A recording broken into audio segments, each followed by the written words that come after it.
Hello guys, welcome to Happy Stimmers channel. Hope you're doing well. In this video I'm going to show you how to add music on CapCut.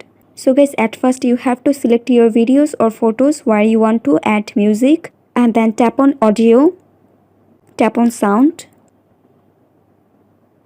and guys, then you will see there's a lot of music albums, and you can select any music that you like from these albums.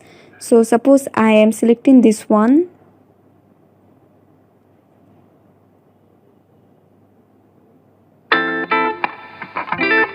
Now tap on the plus icon.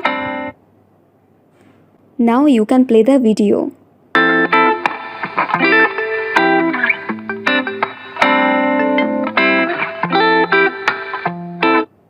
So guys, that's it. That's how you can do it.